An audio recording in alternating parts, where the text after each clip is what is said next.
joining me. I'm Cecilia Manella, and I hop on here every single week and share some insider insights into mental health, and hopefully they help you understand yourself different and do some different practices in your life. Today, I'm going to focus on men's mental health. So it is November, or Movember, as we love to call it. And so I'm privileged to talk about men's mental health. It's a really complex issue, as most issues actually are, and I just want to share some insights into you. So mental health wellness in general can look very different for men than it does for women, and I'm being very general in my categories around gender around here. So in general, men are socialized very differently. So we talk a lot about how women are socialized differently when it comes to body image and how we see ourselves and expectation and unpaid labor and all the things. And it's all over Insta and all over the place around how women are socialized differently. And that is all true. It all functions under a patriarchal structure, is the word that we use. If you don't know what patriarchy means, it just means that it's a structure where a gender, male gender, is privileged over a female gender. And we focus a lot on women. And the reason why we focus on women is because women are victims. We are the obvious victims when it comes to violence and sexual assaults and deaths and all the things. Now, if we swing to men and talk about men, which I want to focus on, is that men are also socialized to be a very certain way. And I'm sure that you all have a context around how men are socialized. And so men are socialized to be strong and to be stoic and to know all the things. And we have this very specific image when we think about men and how men are socialized to be. And if you don't fall into that category, there are names that we call men, sissy, all the things. We look down on anything that would be seen as a female characteristic. Now, men have this vision of who they're supposed to be and who they're trying to attain to be. But in the grander construct is that men are socialized to be economic powerhouses, in the sense, so to make the most money and to have everything figured out. They're supposed to be the fixers of everything. We have that stereotype that men just want to fix things. And it's a stereotype because that's how we're socialized. Like, that's how we socialize little boys, is to find belonging and connection through this idea of fixing things. And what that means is that we're not really teaching boys how to connect to emotion. We teach girls to value emotion. We use the words around that for girls. We normalize that for girls. But when boys experience it, we look down on them. They are fun of. Kids get bullied for those things. So what they learn is that having emotions isn't okay, and that they're supposed to be very performative in how they exist in the world. Now, what are the consequences of this? So the consequence for men is that mental health issues show up differently.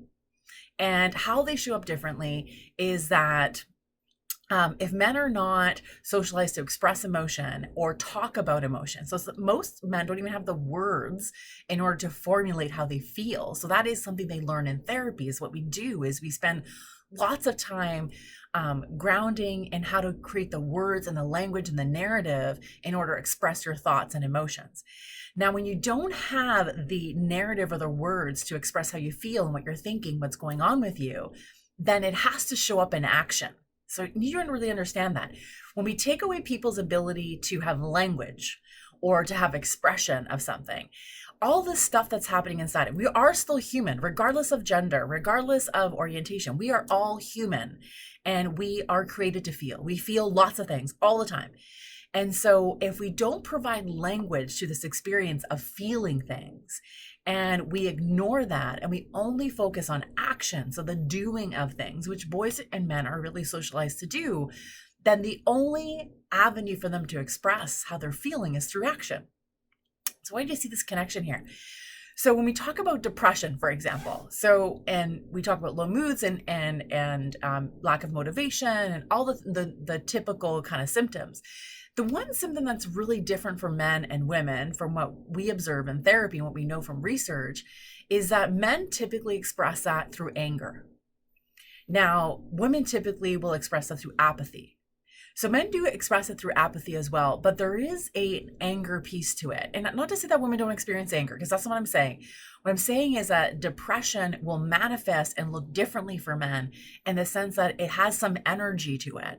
It has angry energy to it, or it has disconnection energy from it. Now, why would it be anger and disconnection versus being able to show it?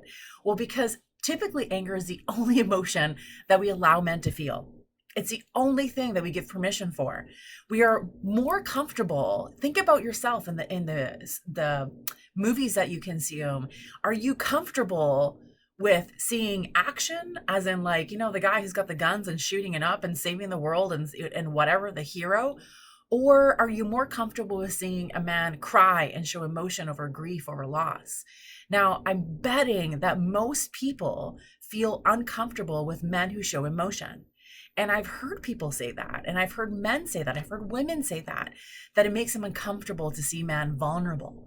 Now, what happens is if you don't allow space for vulnerability, which is a human experience, by the way, it's not a gendered experience, it's a human experience, vulnerability. The socializing of men is different, that they have to couch it and they have to protect it and they have to pretend it's not there, and they don't get to honor that. So it has to go somewhere.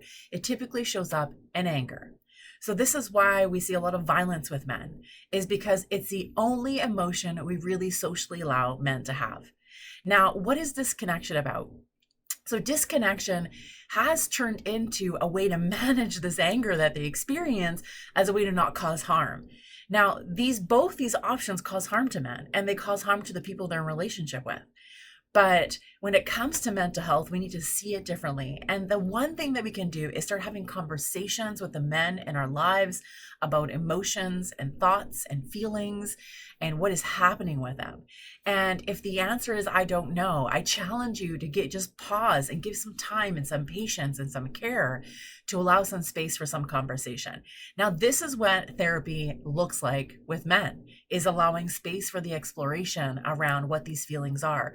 We deconstruct the pressure of socializing. So deconstructing is taking apart. We take apart the socialization that men experience that tell them that they are weak if they show emotion, that vulnerability isn't okay, that their only role is to provide and to fix and to be really big and take up a lot of space. And we take that apart and allow them to see that they are human underneath all of this, and they get to choose how they want to live. Now, it's really important that we focus on some men's mental health because it has a massive impact. Men are that have the highest rates of suicide of all age groups. So it's not just with teenagers, of all age groups, men represent the highest rate of suicides. And the reason is because men use more lethal approaches to suicide. And so they're more likely to complete the act of suicide. They make up a large portion of people who are struggling with addictions and substance use. It's typically more weighted in with men in that field. This is a reason why there's a lot of male treatment centers. So it's not to say that these issues don't impact women, but there's a gender disproportionate level that we need to pay attention to. And this is about men's mental health and looking at how we can support and have conversations around it. So one is talking about feelings and emotions. Two is allowing space for them. So being able to be okay with silence and the pause of thinking. When you ask someone a question that they're not wanting to answer, or they haven't really thought about before, or they need to really figure out how they feel about it, there's a pause, and it's okay to pause in conversation. It's okay to hold space of silence for someone to reflect. I think it's important to also read some books. There are tons of books out there about toxic masculinity and men's mental health and the impact of socialization. There's a really great video series called Tough Guys, which really demonstrates how masculinity has shifted over the last century, and how G.I. Joe used to look like a certain way. And over a 20-year period, G.I. Joe expanded 300% in its size. So as women were told to get smaller, men are told to get bigger. And there's an impact on our mental health and how we see that. We talk about the impact on women's mental health, about this idea of being smaller all the time. So the opposite has to be true, that there's impact on men's mental health when we're constantly telling them to be bigger and take up more space. Now, this whole month, we're going to focus on men's mental health. I will hop on and do more videos about it and get more specific. I just want to create some space around conversation about it. Let me know what you think about men's mental health. Let me know what you think about how men are socialized and the impacts potentially you've seen on your partner, on your dad, on your brother, on your son, the men that are in your life, people who identify as male in your life. Like, what is the impact of socialization? Would love to hear your comments and some feedback from you.